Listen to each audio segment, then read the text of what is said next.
no podría sobrevivir el populismo sin la demagogia. Son figuras netamente complementarias. Por ejemplo, el populista va a acudir definitivamente a recursos de corte demagógico.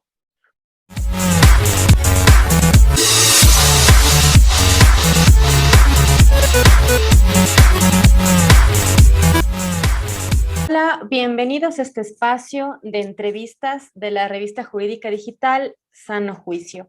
Hoy tendremos un invitado especial y hablaremos sobre el populismo y la demagogia. Jorge Villamarín Molina nos acompaña y él realizó una investigación acerca de este tema. ¿Cómo estás, Jorge? Buenos días. Saludos cordiales, Dani. Muy contento, muy honrado de estar en este prestigioso medio de comunicación y pues de saludar a toda la distinguida audiencia de esta importante revista. Muchas gracias, Jorge. Yo antes de empezar esta pequeña entrevista, va a ser pequeña porque va a ser más informativa, les quiero hablar acerca de Jorge. Jorge Villamarín Molina es abogado y subespecialista ambiental por la Universidad San Francisco de Quito. También es máster en acción política, fortalecimiento institucional y participación ciudadana en el Estado de Derecho por la Universidad Francisco de Vitoria en España. Además, tiene experiencia en el tratamiento de asuntos gubernamentales sensibles y amplia trayectoria como asesor de importantes autoridades estatales en los ámbitos legal, político y estratégico. Muchísimas gracias, Jorge, por acompañarnos y quisiera que me comentes inicialmente de qué se trata tu investigación respecto al populismo y a la demagogia. Muchísimas gracias eh, por el espacio. Sí, yo realicé una investigación respecto a la temática eh, eh, denominada populismo, lo mismo que demagogia, con la finalidad de conocer si estos conceptos políticos son lo mismo. Mira, con frecuencia tú escuchas en los medios de comunicación y en analistas de la cosa política que utilizan estos términos como que si fueran sinónimos. Entonces, de allí surgió la inquietud de si realmente son lo mismo o son figuras políticas distintas. Muchas gracias. Y sí, tienes toda la razón. Siempre escuchamos, al menos en el ámbito político, hablar de la demagogia, del populismo. Yo quiero preguntarte y que nos cuentes un poco sobre qué es la demagogia y qué es el populismo. Mira, tanto el populismo como la demagogia son formas o estilos de hacer política que utilizan la manipulación emocional de las masas para que justamente sus líderes o actores políticos se puedan hacer del poder y mantenerlo tanto como sea posible. Eso como un resumen. Desde luego, tanto el populismo se queda en el ámbito de una forma de hacer política. Desde luego hay otras visiones analizadas por otros autores, sin embargo, esta es la que permite su mejor análisis y comprensión. Por otro lado, la demagogia eh, es, es un concepto político bastante antiguo, que viene incluso desde los antiguos griegos, desde Aristóteles. Aristóteles hablaba de la demagogia, tanto como forma de gobierno, reflejada como la decadencia de la democracia, y también como un estilo de hacer política, en la cual el demagogo es el adulador del pueblo. Muchas gracias, Jorge. ¿Y tú nos puedes decir si tal vez crees tú que la demagogia eh, es un elemento necesario de los políticos populistas y de los gobiernos populistas? En la teoría y en la ciencia política encuentras autores eh, que muchas veces dan a entender que la demagogia es como que si fuera el populismo, pero de los países más avanzados, más desarrollados. Y como que si el populismo es lo propio, pero de los países en vías de desarrollo. Y los tratan con una suerte de semejanza. Dentro del espacio de la teoría y la ciencia política, son conceptos complementarios. No muchos estudiosos te van a decir, no, es que no están tan separados. Y es verdad, existe una relación de complementariedad mutua. Sin embargo, desde el ámbito de nuestro análisis, para una comprensión más holística de la temática, se los ha separado, se los ha diseccionado para verlos, por decirlo de alguna manera, a cada figura de un modo más amplio. Y ya que nos has dado esta introducción, quiero preguntarte si es que el populismo puede vivir sin la demagogia. Bueno, ambas figuras políticas son complementarias. Lo importante aquí es definir los roles de cada una de estas figuras. En cuanto al populismo, el populismo es un concepto político que procura la fragmentación de la sociedad. Como ejemplo, los que están arriba, los que están abajo, el pueblo y las élites. También existen eso al interno y al externo. Pueden ser la migración legal o ilegal o la competitividad de otras naciones. Eso como para generar esta división. Por el otro lado, la demagogia es en cambio una forma o un estilo de hacer política en la cual el demagogo une a la masa a través de la manipulación emocional, sobre todo, ya sea a través de todas sus anhelos, hasta incluso sus temores, pero los cohesiona. Entonces, ahí también surge una sinergia bastante particular entre lo que es populismo y demagogia, porque un populista en esencia es demagogo. Entonces, para ti no podría sobrevivir el populismo sin la demagogia. Al respecto existen varias visiones. Esto también es muy interesante. En la doctrina política, tú tienes autores que visualizan desde un modo temporal a la demagogia, indicando que la demagogia, mejor dicho, que el populismo es lo que antes se llamaba demagogia, lo cual, o sea, no es tan preciso. Simplemente por eso se generó esta dicotomía entre ambas figuras.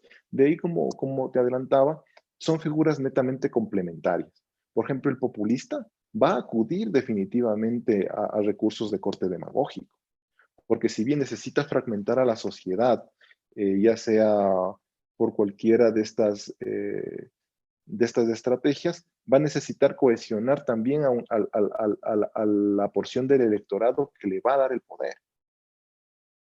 Entonces, realmente son conceptos que van de la mano. Muchas gracias. Y acogiendo lo que tú nos comentabas, que la demagogia es una especie de manipulación, incluso emocional, que invade de cierto modo la sensibilidad de la ciudadanía. Yo te quiero preguntar, ¿cómo crees tú que la participación ciudadana puede ser un mecanismo de enfrentar a los políticos y a los gobiernos populistas? Mira, para dar respuesta a esa pregunta es importante hablar un poquito de democracia.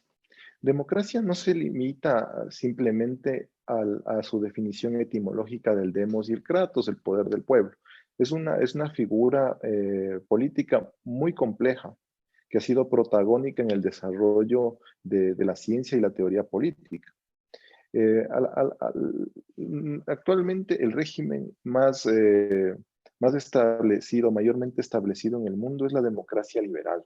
La democracia liberal es la democracia representativa, es también lo que llamamos república, que es la democracia dentro de una estructura administrativa, política, sometida a un ordenamiento jurídico nacido de la voluntad popular. Como ves, es un elemento bastante más complejo y estructurado, del cual surge la institucionalidad. Tú tienes dentro de lo que es institucionalidad un equilibrio de poderes que muchas veces se rompe. sobre todo generando muchas veces en la ciudadanía la sensación de falta de igualdad ante la ley, que suele ser un desencadenante muy potente para el desarrollo de los populismos. Cuando la ciudadanía muchas veces no siente que es igual ante la ley, que existe una sociedad donde hay privilegiados y donde se genera un descontento que es capitalizado por estos liderazgos populistas.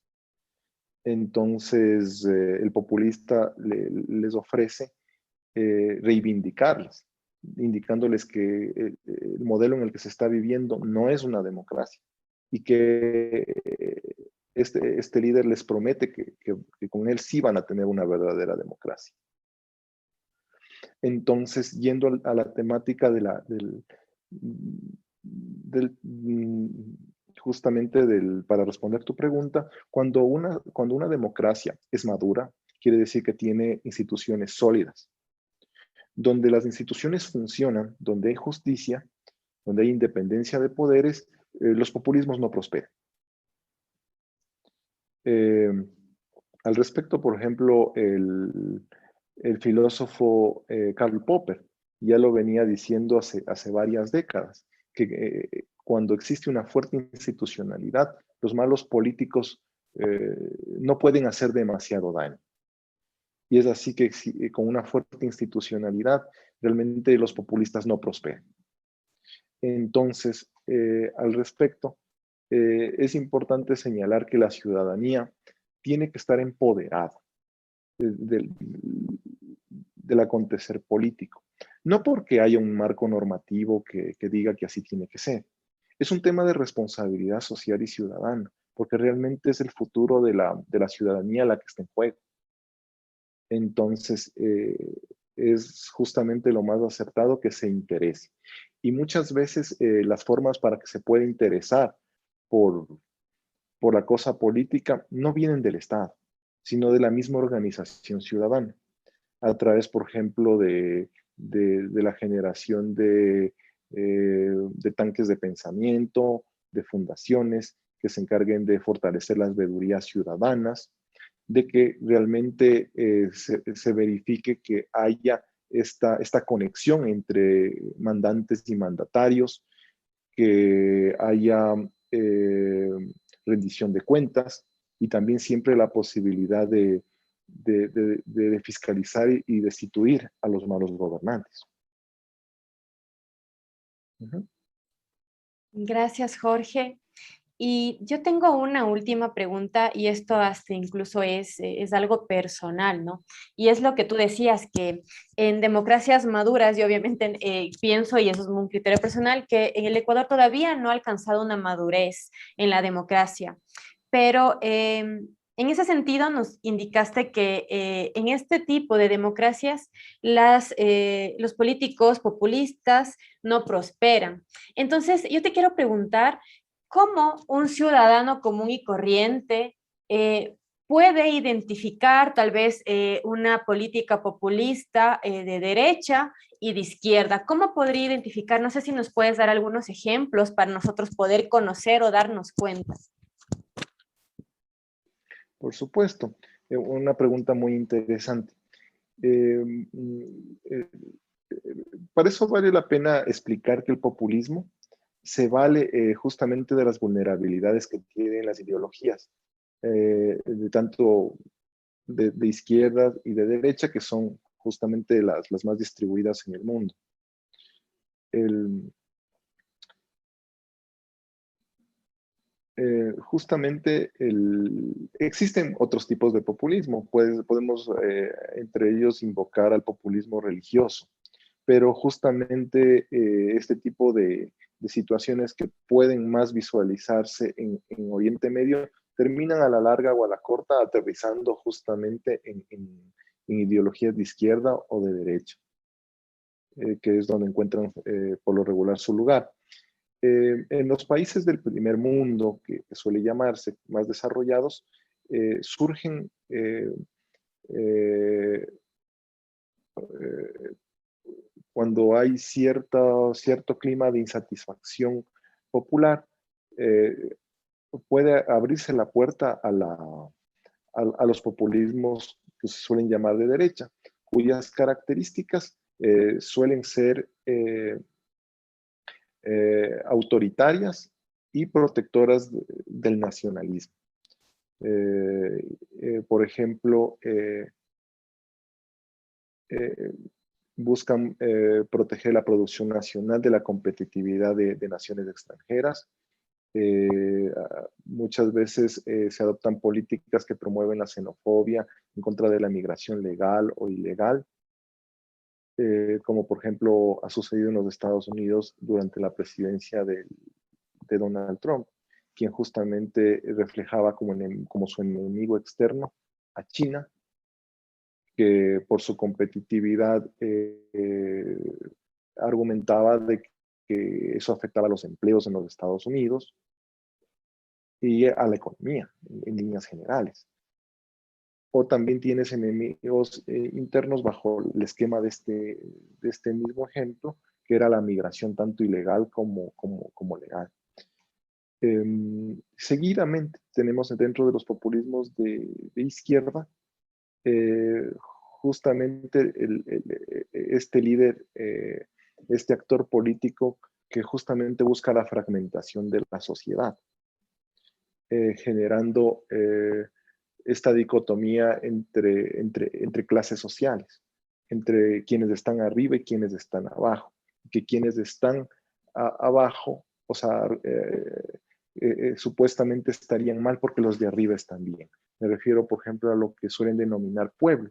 Pueblo es un concepto político indeterminado, porque no se puede establecer quién sí es pueblo y quién no es pueblo en la vida real.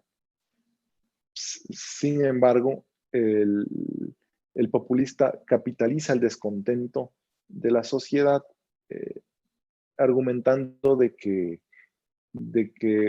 hay enemigos internos o externos, en este caso las élites, o como por ejemplo, siguiendo el ejemplo venezolano, que es el más claro y más fuertemente establecido en la región, desde la época de Hugo Chávez hasta Nicolás Maduro, quien tomó la posta, quienes señalan que los enemigos de Venezuela son el imperio, los Estados Unidos, y obviamente las élites que denominan corruptas, y que ellos son los responsables de que Venezuela atraviese las crisis.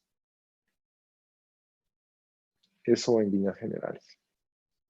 Gracias, Jorge. Sí, para mí especialmente resulta un poco difícil, ¿no? Porque como tú dices, te conoce tanto que ya te pueden manipular, o sea, pueden irse incluso a intereses ciudadanos que tú buscas, ¿no? Y de esa manera poder entrar en tu mente.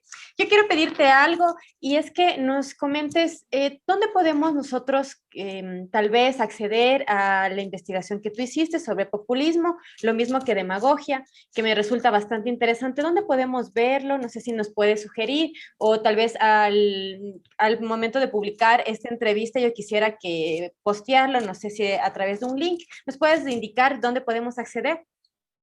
Por supuesto.